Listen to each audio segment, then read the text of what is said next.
पर टंगी सास। पंजाबी में कहावत है, सास चंगी होवे या ते दीवार ते टंगी होवे।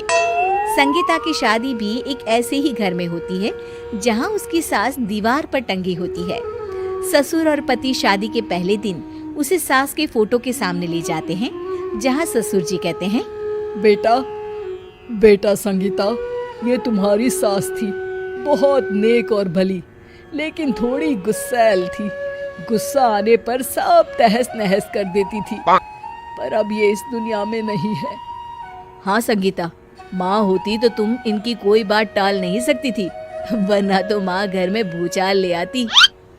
संगीता मन में खुश होती है कि अच्छा है कि ऐसी औरत अब इस घर में नहीं है, लेकिन दिखावे के लिए वो जैसे ही सास की फोटो के सामने हाथ जोड़कर खड़ी होती है, ये क्या? सास उसे देखकर मुस्कुराने लगी। संगीता आंखों को मलकर एक बार फिर से देखती है, लेकिन फिर सास के चेहरे का भाव, भंगिमा यानी एक्सप्रेशन बिल्कुल बदले होते हैं। वो अपने पति और ससुर को कहती है, माँ की तस्वीर तो स्माइल कर रही है। ना बेटी, ये कैसे संभव है? जरूर तुम्हें कोई गलती हुई होगी, ऐसा कैसे हो सकता है? लगता है तुम शादी की सारी फॉर्मेलिटी करते करते थक गई हो, तुम्हें आराम की जरूरत है संगीता। खैर, सारे संगीता की बात को इग्नोर कर कमरे में चले जाते हैं। वैसे सास की फोटो पर एक्सप्रेशन एक के बाद एक बदलते ही रहते हैं। सुबह होती है, पति और ससुर को काम पर भेजकर संगीता कमरे की सफाई करने में लग जाती है कि तभी उसे आवाज आती है, टेबल ठीक से साफ करो। ऐसे भी कोई टेबल साफ करता है? इससे अच्छा तो ये गंदा ही था। किसी औरत की आवाज सुन संगीता दंग रह जाती है और सोचने लगती है कि आवाज कहाँ से आई। आवाज को नजरअंदाज कर वो फिर से अपना काम करना शुरू करती है, लेकिन इस बार तो आवाज बिल्कुल उसके कान के पास से आती है। मेरा घर है ये, जब तक मैं थी चमका कर रखती थी, हर एक चीज शीशे की तरह थी। तुम्हें तो ना सफाई आती है ना कुछ पता है। क्यों तुम्हें मेरे घर की जिम्मेदारी दे दी गई है?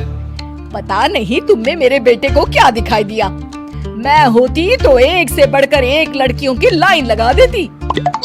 अब संगीता को समझने में देर नहीं लगी कि ये आवाज किसी और की नहीं बल्कि उसकी सास की है, जो दीवार पर टंगी है। वो उसके पास जाती है और कहती है, नमस्ते सासू माँ, मुझे तो कल ही लग रहा था कि दीवार में कुछ काला है। वो दीवार नहीं, दाल होती है पगली। सही पकड़े हैं सासू माँ। तो क्या हो गया आपको जो आप यहाँ भी चैन से नहीं बैठी हैं? सुना मैंने आपका व्यवहार काफी गुस्से वाला था। चुप रह तू, ज्यादा बकर बकर ना कर।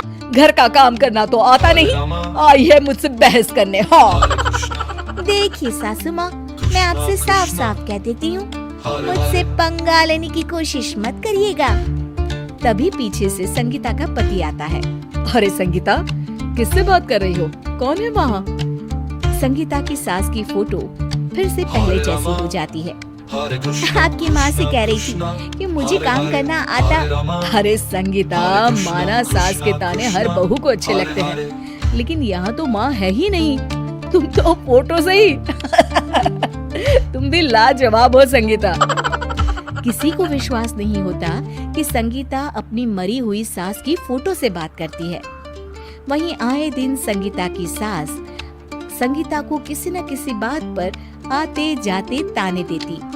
संगीता को भी अब सास के तानों और उनसे बात करने की आदत हो गई। वो कभी खानदान की कहानी तो कभी तीज त्योहार कैसे मनाए या किसी व्यंजन की रेसिपी सास से ही पूछती। सारा दिन घर में अकेली संगीता की सास अब उसके लिए तानों के साथ पक्की साथी की तरह भी रहने लगी थी, जो किसी और को नहीं बल्कि संगीता को ही सुनाई देती। तो देखा आपने, सास बहू का रिश्ता हर रिश्ते से ऊपर होता है, फिर चाहे वो खट्टा हो या मीठा। हरे कृष्णा कृष्णा कृष्णा हरे हरे।